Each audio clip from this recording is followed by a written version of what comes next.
It's noon today. I'm going to read a book about Sai and Medusa. Sai walked down the hall, staring at the floor. He was the only one creature at his new school with a single eye. Whack! Sai bumped into Mark, the largest minotaur in the school. Sorry, I didn't see you, Sai said.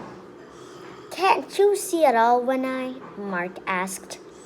Just then, Sai saw Medusa heading toward them. That gave him an idea. He'd been looking at school long enough to know her powers. I actually see something really cool over there, Sai said. Mark turned to look, made eye contact with Medusa, and instantly turned to stone. Then, without thinking, Sai met Medusa's yellow eyes. He looked down at his hands in alarm. To his surprise, however, she was still just Sai. Ugh! Medusa turned someone to stone again. A student groaned. A group dragged Mark to the nurse's office. Medusa burst into tears and ran away. Sai raced after her. Outside, he found Medusa with her face buried in her hands. Can I talk to you? Sai asked. Go away if you don't want to be turned into a statue. Medusa said, You looked me in the eye, and I'm fine, Sai said. Maybe it's my eye. I can't be turned to stone. Medusa peeked at Sai, and her face lit up. It's a miracle. You don't know what it's not like to not be able to look at anybody, she said.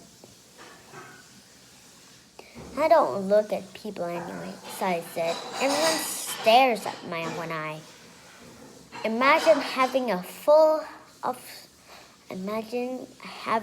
head full of snakes, Medusa said. I guess, Sai said. The truth is, I don't see well, but I don't want to wear my monocle. Sai pulled a round glass piece on a chain from his pocket. How silly is this, he said. It makes me stand out even more.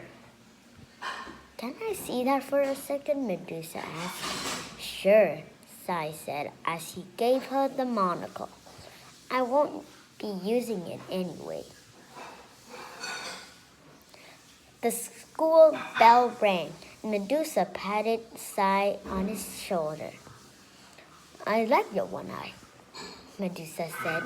We need to get to shop class before we're late. Sai smiled. Hey, shop class, he said. That gave me an idea. For the next 2 weeks in shop class, Sai and Medusa sat together. Sai worked on building a visor that would keep Medusa from turning people to stone. Finally, Sai handed the visor to Medusa, and she slipped it on. Inside, mirrors allowed her to look at people without making direct eye contact with anybody. Medusa sneaked toward another table. The students looked at her, and no one turned to stone. You did it, Medusa yelled. She rushed back to the table and pulled something from a drawer. I've been working on your monocle, she said. She handed the monocle to Sai. Medusa had wrapped the glass with wire and attached it to a leather strap carved with lightning bolts. Wow, Sai said, slipping it over his head. Thanks. Now this I actually like to wear. No problem, Medusa said. Thank you for helping me. When the bell rang, Medusa and Sai headed together. For the first time, neither of them stared at the ground. Goodbye.